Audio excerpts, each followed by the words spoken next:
Here I'm is. A little late, I see. Oh well, life's tough. All right. Well, ain't nobody in the house anyway. Oh, there's Tink. Tink is here with us live.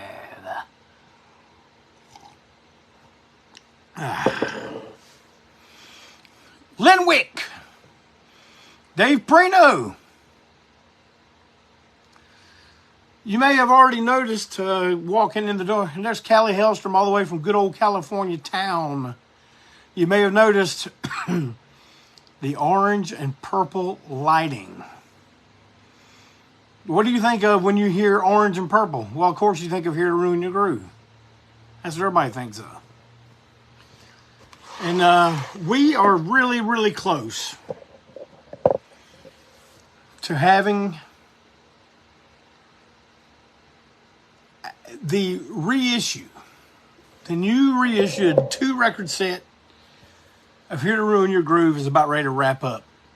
Test pressings are done. We have just approved the last bit of artwork today. Matter of fact, before I came on here live, I was talking to Mark Rainey at TKO, and we were going over some last details, which is why I was a little bit late. But and it's going to be quite a thing. And I know sometimes when something gets remastered, it's not that big of an issue. But this is going to be that big of an issue. I'm telling you, this thing sounds incredible, more so than it ever has, with a whole LP's worth of bonus stuff. We didn't mix it up. You got one LP that's Here to Ruin Your Groove. The other LP, singles, B-sides, side 4, live at the Confederacy of Scum Super Show. Now, I'm going to tell you something else about this record. It's going to come in a gatefold sleeve.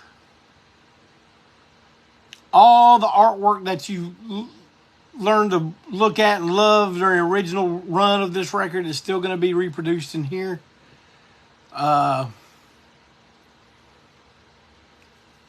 It is also going to come with a full-length CD of the album. And I know Tink Tink likes that, because Tink Tink likes some damn CDs now. And it'll also come with a poster of the Ryan Almighty, then known as Victor 44, artwork, printed inner sleeves, and a vinyl sticker. What more could you possibly ask for? Probably shouldn't have said that, because you some bitches will start asking, why ain't you got this there, Dick? You got to tell me something. But no, it's going to be a great thing. And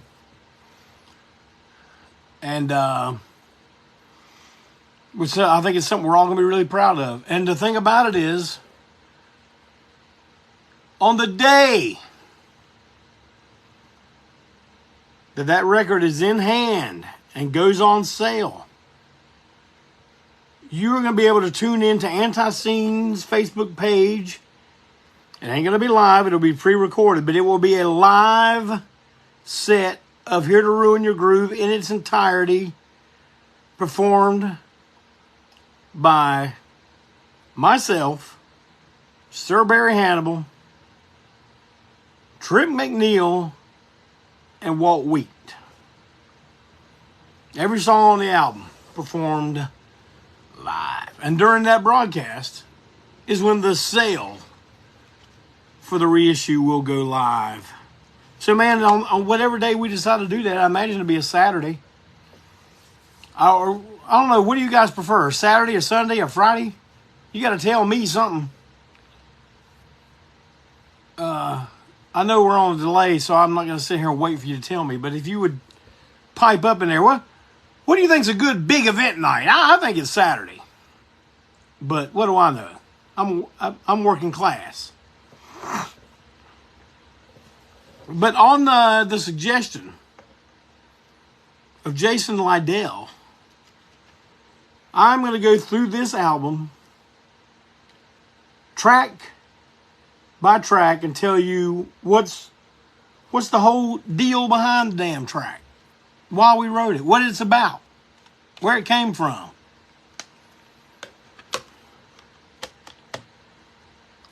We may run over a little bit today, but yeah, I don't know if you noticed on my ad it says part 1. Part 2, I'm going to have in here with me live Trip McNeil and Sir Barry Hannibal, and they will discuss their memories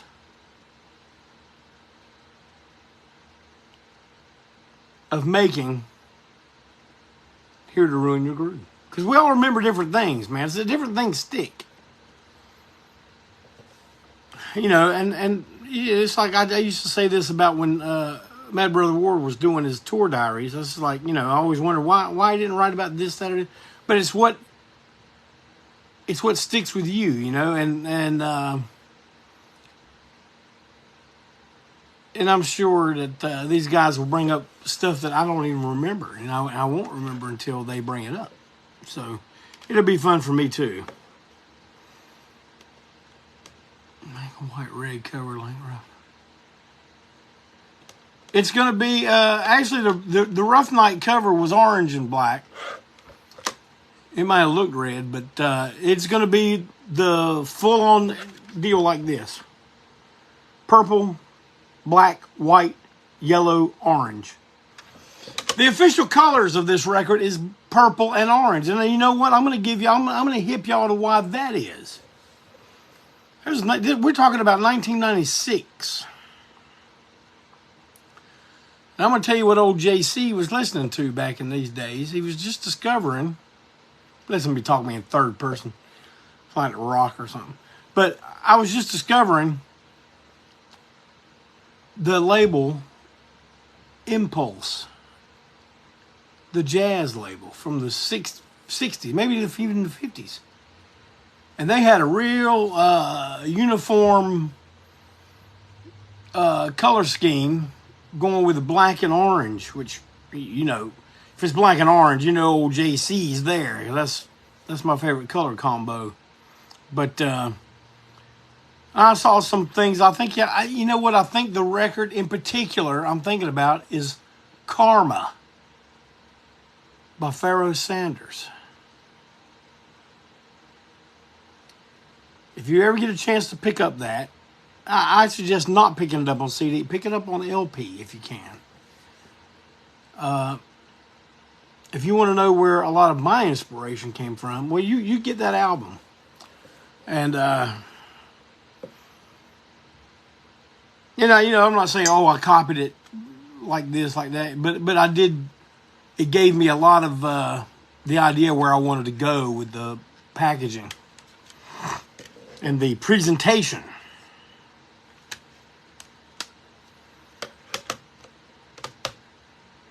Impulse Records.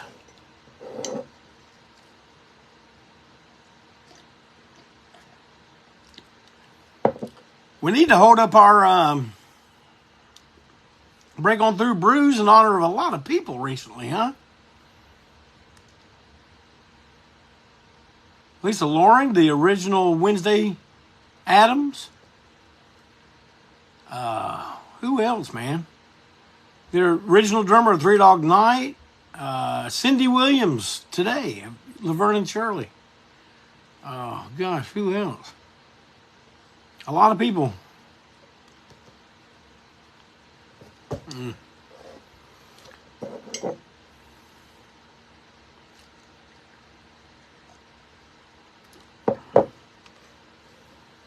Tom Verlaine. You're right, Mark Rainey.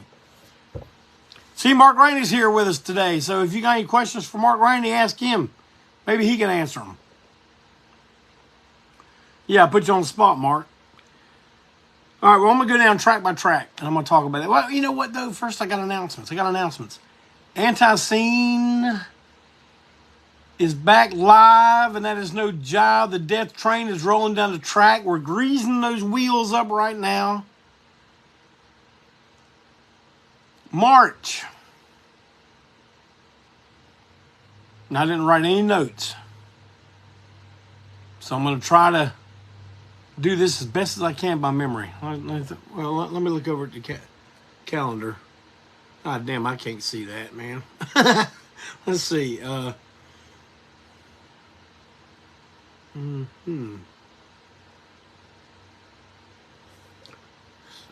8th, March 9th. Okay, March 9th.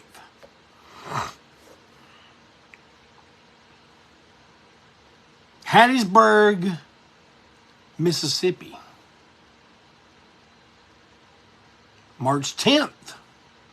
Shreveport, Louisiana with Jethro Skull.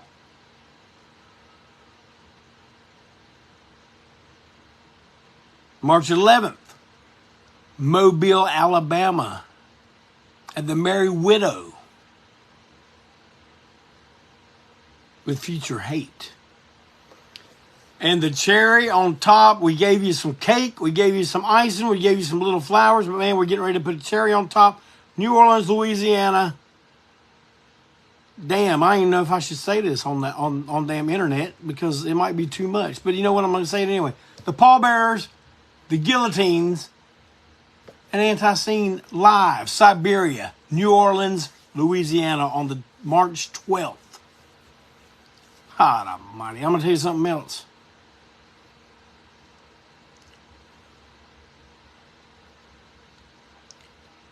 You only got to wait a few more weeks after that. April 6th.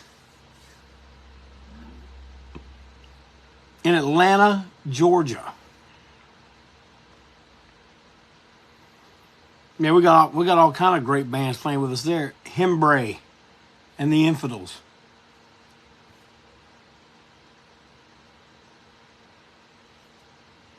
You know what? I don't have my shit written in front of me. The Aggravators. Josephus and the George Jonestown Massacre. All in Atlanta on a Thursday night. The next night, Charlotte, North Carolina, the world-famous Milestone, the first club we ever played in Charlotte. We're playing there again in April of 2023. And it'll be us, the Self-Made Monsters, who have a brand new album coming out tomorrow. I want you all to go by the Self-Made Monster page and order you a copy. Self-Made Monsters are one of the best bands in existence today. And you're going to want this record in your collection. That's all I got to say. Tomorrow it goes on sale.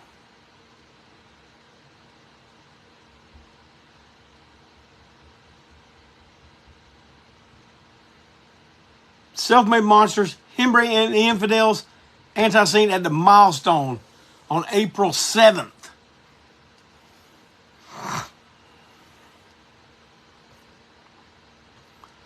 On April 8th, the Cherry Street Tavern in Chattanooga, Tennessee. And I don't know who else is playing with us, but I know that Josephus and the George Jonestown Massacre will be with us there. And on April 9th, at the Cobra in Nashville, Tennessee. Early show. Mobile's an early show too. OJC says, look, man, we ain't playing no damn 12 o'clock, 1 o'clock, 2 o'clock in the morning. We ain't doing that no more. I said, well, damn, Jeff, you got to play at 1 o'clock in the morning, son. We've got to sell some damn alcohol. You know what? We won't play. Just I can promise you, I won't be awake. Now, you want to put me a chair up there on the damn stage and mic me? And, I'll snore to the beat. But, man, look, I'm almost 60 years old. A few more months, in what? 11 more months, I'll be 60 years old, man. I ain't staying up to play rock and roll at no damn 2 o'clock in the morning. Fuck that. Early shows.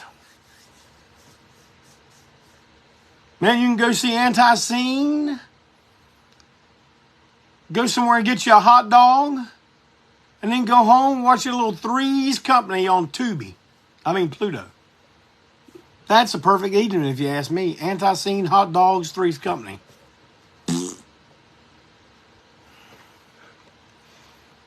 Yeah, well, Keith Richards is getting paid a little more than old JC is. I think if I was getting paid what Keith Richards pay, I'd say, motherfucker, I'll play at 3 o'clock in the morning. I don't care. But anyway, I'm gonna go down track by track of Here to Ruin Your Groove.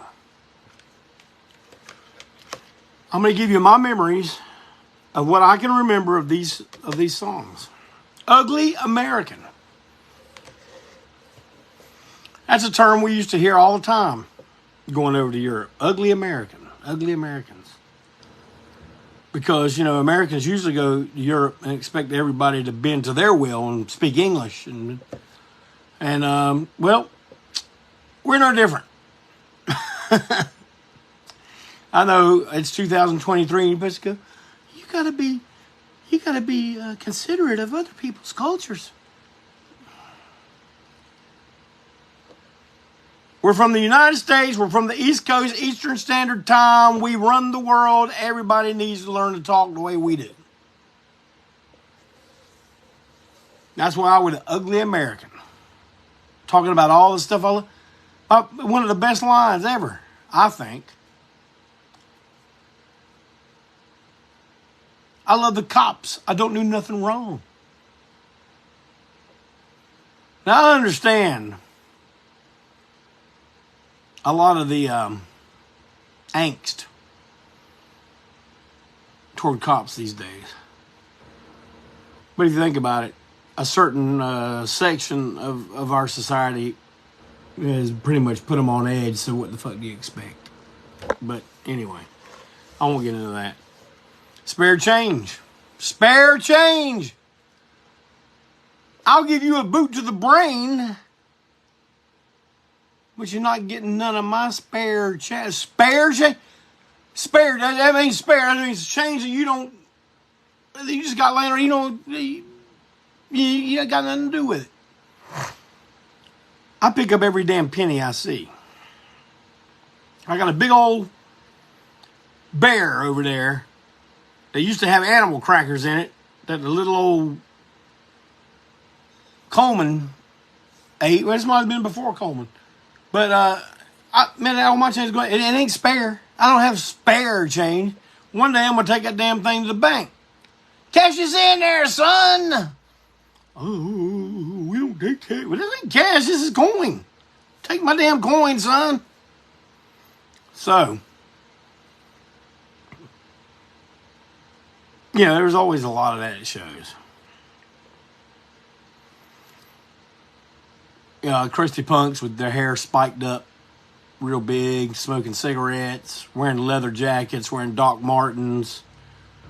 Great change. Great change. You say, well, Dan, what's the change for? You going to get in the show? No, it's to buy beer. I ain't got a spare change. People like you tell me how to live. That song was true. That was about people I was hanging around all the time.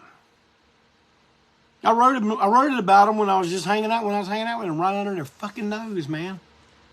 Like this is the way you are.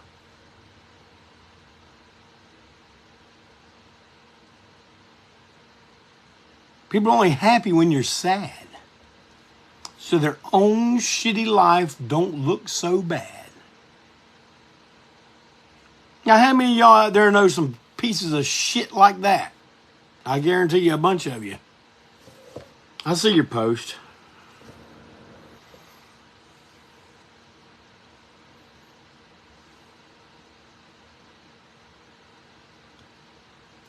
When we recorded that, Jamie Hoover was playing keyboards on it for us. And when it ended, he went into the intro of Riders on the Storm. And to this day, I think that bothered the hell out of Barry. It didn't bother me none. I didn't care. I thought it sounded cool. But, okay, funk you. You know, we play this in places where There ain't a lot of wrestling fans. They think we're going, fuck you. You see people going, nah, it's funk you, about the great, the legendary Terry Funk.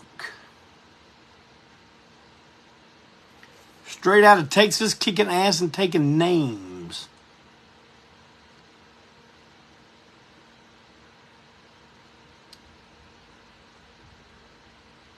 Everything's a lethal weapon, even a plastic bag. Y'all know where that comes from?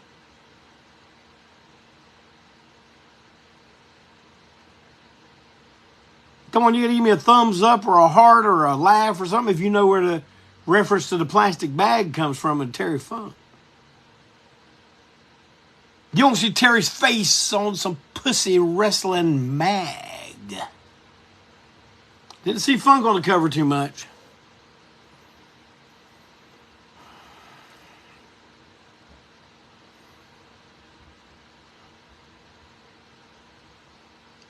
Have y'all ever noticed how incredibly similar to Crazy Horses that song sounds? Coincidence? I'm a big Osmond fan, that's all I know.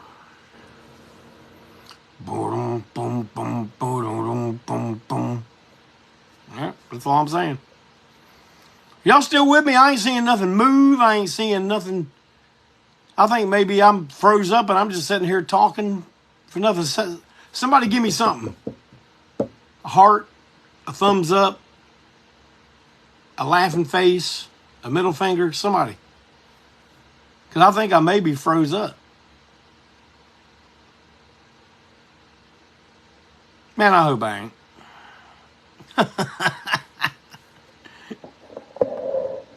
Let's see here. Nah, I ain't getting nothing. Well, I'm going to keep going. Shit. Y'all got to tell me something. Misery. Same mindset as people like you, man. Writing songs right under the nose of the people that are hanging around you. Putting their hooks in, you know, like they're going down. She's going to bring you down too.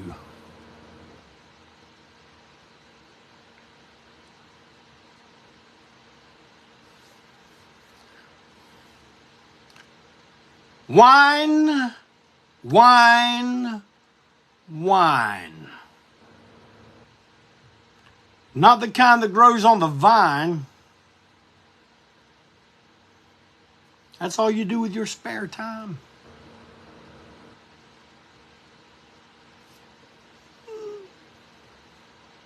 You've done this to me.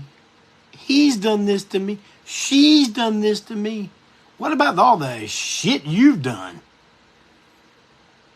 Misery loves company. Try to make sure that that company is not me. You hear me?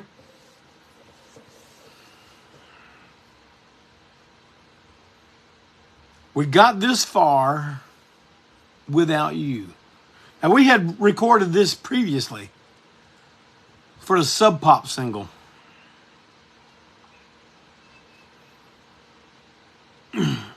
But at this point, you know, Barry was on drums, and I'm not taking nothing away from my brother Greg and the version he did, but, you know, we just felt that was a strong song. It was we thought it was pretty damn strong to just be on that single, because it became a real centerpiece for the shows around this time. And so we re-recorded it, and I think this version was better. And it had the backwards masking in it and all that kind of stuff. What were you saying on that backward masking there, Jeff Clayton? You got to tell me when you're trying to do something. I ain't telling you. There's just secrets that go with me, man. You got to put that record on and play it some bitch backwards to hear what I was saying.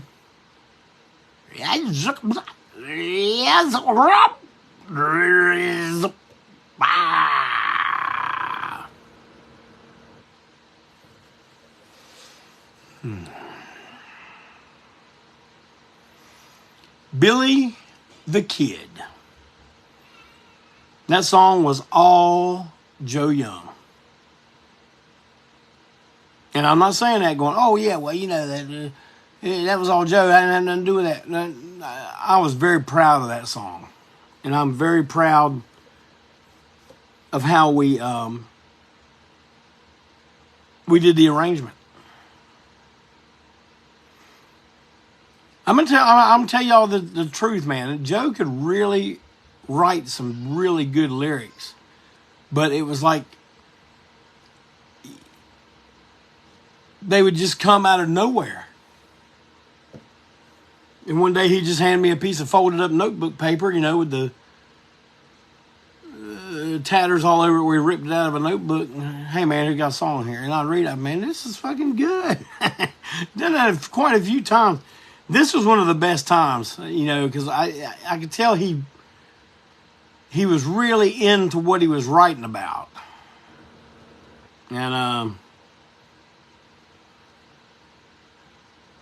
it had a little bit of a acoustic arrangement toward the end, and different drum pattern. The military drum thing at the beginning and the end, or at the end, I should say. And I really can't wait to play this one on the live broadcast, or on the broadcast. It's not going to be live, but I can't wait to play this live. We've played it live before. I think we got the most mileage out of it when Hammerlock started covering it. Malcolm just sent me a message on Messenger, but man, I'm telling you, this screen has not moved one time since I was talking about Funk You. I don't know if I'm frozen. Now, Walt wrote me and said, nah, man, you ain't froze up. Keep on keeping on. So I'm going to keep on keeping on till someone can tell me that. But Malcolm, you sent me on Messenger. I can't see it. I got to go out of here to look at Messenger. So if you're trying to tell me something on the screen, send it by text. And that way it'll show up on the phone. But the next track is Self-Induced Lobotomy.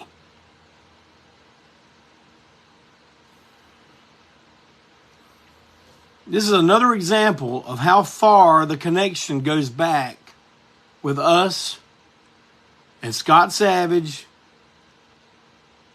the Dina Sods, and all that, because this was a term that Scott Savage used in a one-panel comic where you just drew a picture that had no beginning, no end, just the panel of the comic was just like, bam. You're like, what the hell is that? Well, this is self-induced lobotomy. No meaning, no deep meaning, no surface meaning. Where's it come? Where'd it come from? Where's it going? None of that's important. I wear a big black belt. Many people have felt the only thing that can set me free is a self-induced lobotomy. Damn, Jeff Clayton, y'all yelling lobotomy like teenage lobotomy by the Ramones. Oh, you think I didn't catch that similarity? Well, that was completely intentional.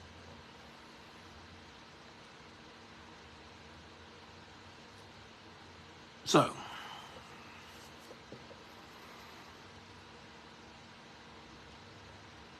then we did a cover of Alice Cooper's Sick Things. Not only did we cover an Alice Cooper song, but we had one of the members of the original Alice Cooper group. And when I say, oh yeah, no, I don't mean a guy that played with Alice Cooper. I mean a guy that wrote all the songs or had a hand in all the songs that we all know.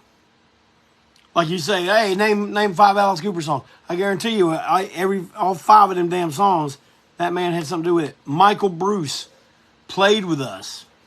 He played the lead guitar on Sick Things. And it was quite an honor. And I could go into the whole story of all that, but I won't. But I'll just put it to you this way: it was very surreal to have him sitting there playing on an ANTiSEEN record. And you know, the original master tapes, Here to Ruin Your Groove, has Michael in the studio, the Washitaria studio, Jamie Hoover's house when he lived in Clover, South Carolina. It had Michael just playing some songs by himself. He did one, he did the whole riff and everything. He said, man, this is called Dog Meat. You guys can have it. We never did anything with it. Maybe we'll change that. I don't know. Maybe now he's a Rock and Roll Hall of Fame inductee. He might have a problem with that.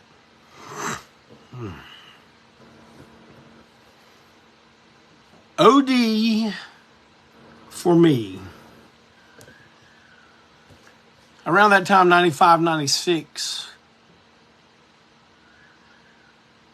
heroin had made its way into the community. I don't like to say scene because we're anti-scene, but heroin has made its way in and started taking people and ruining people's lives. And I think some people may have wore it as like a badge of honor.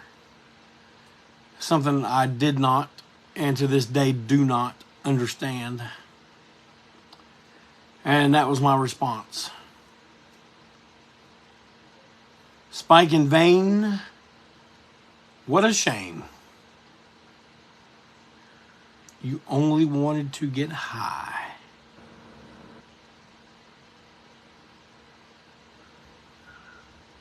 We go from OD for me straight into Needle in the Spoon, the Lynyrd Skynyrd, the very popular Lynyrd Skynyrd song. And I'm going to tell you what, about a year beforehand, I said, there's two bands I don't think anybody should cover, Alice Cooper and Lynyrd Skynyrd. And here we went and covered both of them. You remember what I said about walking contradiction? Well, there you go. But we did Needle in the Spoon. And when this came out in Europe, it was on a label called Loudsprecher, which was a subsidiary of Steamhammer SPV over in Germany, who were a pretty big label at the time. And just to tell you how big they were, you know who else was on that label in Europe? Lynyrd Skynyrd. And they had come into the offices to autograph a guitar that the label was doing for some giveaway. And the guy that was handling us at the time, he was able to pull Johnny Van Zant over to the side and say, hey, man, I want you to listen to something. And he played him our version of Needle in a Spoon. And he was like, whoa. And he took a piece of the label stationery and wrote a note to us and said that he really loved that number 3 hat that Joe was wearing on there. And he said, it was quite a different version, you know. But an old associate of the band named Johnny Freebird has that note. He still is, I imagine, a huge Lynyrd Skynyrd fan. And he had done some work for me at some point, and that was part of a trade or a payoff. And I hope he still has it. That was pretty cool to get that. I mean, you know, like he wrote it while they were there in Germany, in Hanover, I guess. And last but not least, Justifiable Homicide. Like a lot of our songs, it came from just hearing about a story in the news. In this particular story, I'd heard about, you know, somebody doing a carjacking and taking the car while a child was strapped into a car seat in the back seat. And I was just thinking, man, what the hell would I do if that happened to me? Well, that song pretty much lays it out for you.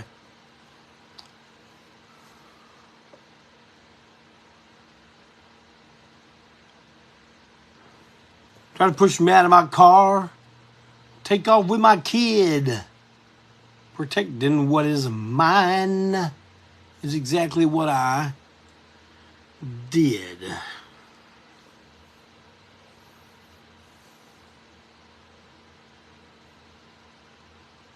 And the hidden tracks were a version of Fornication and Fuck All Y'all, both of which we had morphed into something different than what we started out with. And we felt like they were just so powerful now, but we didn't want to have another album. Oh, excuse me, y'all. We didn't want to have another album with Fuck All Y'all in the damn song listings. So we just put it as a hidden track. And I think it may be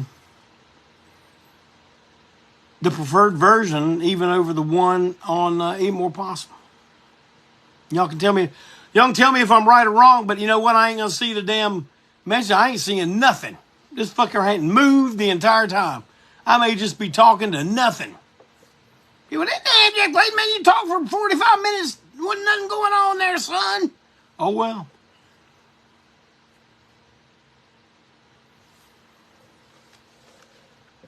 When this originally came out, it was on Baloney Shrapnel Records, and this is one of the original issues of that release. Rough Night Records put it out on vinyl, and it also came out overseas on what I mentioned before on Loudspreaker Records, but they only covered Europe. So Baloney Shrapnel and Rough Night covered America. Well, then when we signed with TKO, this was already out of print, and so they did a reissue on vinyl and CD, and it kind of got its second life. But you know, that version has been out of print now for 20 years or more. So, coming out soon.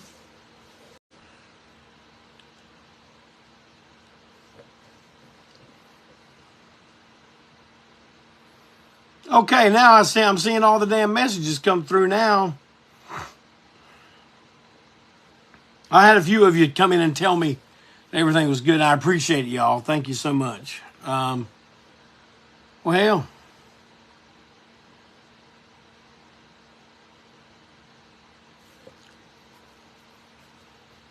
Clintonzilla said it was the first one he ever listened to, and he was a fan for life. When people ask me, what's your favorite ANTiSEEN? And that's a weird question to answer when you're the one doing it, you know. But I would have to say I measure everything we do up against this. And I'm not that guy that when we put out a new album, I may have done it in the past, but I'm not the guy anymore. I'm not the guy when we put out a new album, oh man, it's the best thing we ever done there, son. You know, I let you decide. Where do you guys think it fits, you know? And so far, the people that have heard Great Disasters have told me that it sounds like Here to Ruin Your Groove Part 2. So we'll see. I have a feeling both of them are going to be coming out really close to each other.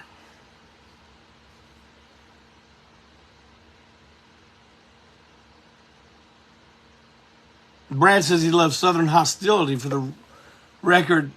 and for the time in my life it came out. Yeah, I understand that, Brad. It's like a lot of that stuff, man. It's like it's where you were and what your mind frame was when it hits you. I tell that all the time. You know, people want to insist on, oh, this is the bit. No, you know what?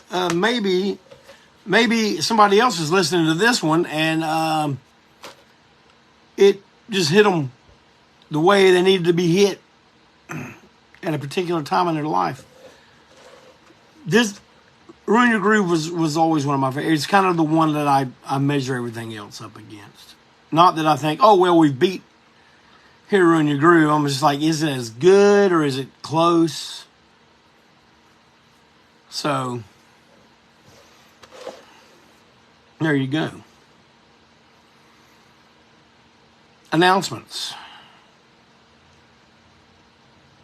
Don't forget Tent Talks Tunes tomorrow night on the Malcolm Tent Facebook page. And you know, I see Clinton Zilla just coming. I want to tell you something. I've had some great mail days here recently, but Clinton Zilla and my buddy Mike Cook of many, many years have just both within a few days of each other have sent me boxes full of stuff. I mean, it's a lot. Clinton Zilla, the box you sent was so damn full of stuff, I had to leave it at work yet because I ain't cleared no room out in the Break On Through studios for it all. But don't you worry, it's coming home. I'm going to take a picture of all of it, show everybody how generous our fans are. And I appreciate you. And I appreciate all of you for tuning in every Tuesday with me. I appreciate all you that are out there in the Central Time Zone, the Mountain Time Zone, and the Pacific Time Zone that join me later today because you're out there and you're earning a living, you're working class. You ain't got time to be listening to a damn video podcast on the damn Facebook because you're out doing it to it, making it happen, doing it live. If you don't catch me live, man, it's no. I mean, people, hey, damn, man, I'm trying to catch you live. You know what? You got to do what you got to do. I'm just providing this here for you to hear what I got going on, what me and the boys got going on. So, the fact that those of you do show up, and the ones of you that listen on the replay or a couple days later, I know some people like to save up a few of them. Listen, I got friends that are truck drivers say I listen to, 2 or 3 of them in a row because we're driving a truck and stuff. Man, that's quite a compliment for me. And I guess you know what, I'm going to sign off right now by saying happy birthday to the Mang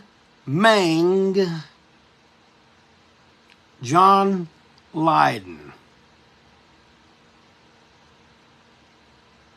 I'm going to tell y'all something, man. He influenced not hundreds, not thousands, millions of people.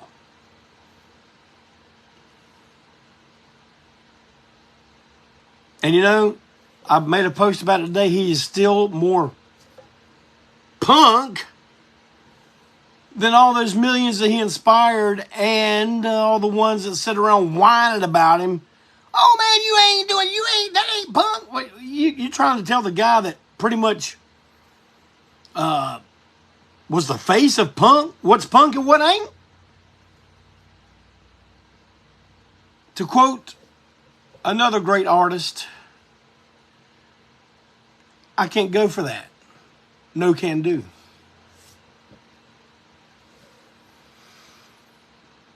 Well, folks, thank you for joining me today, and I hope you have a great week. Hope you enjoyed yourself, escaping from the pressures of the day just for a little bit. Listen to me talk about one of your favorite records. And we'll be back soon with some more break on through.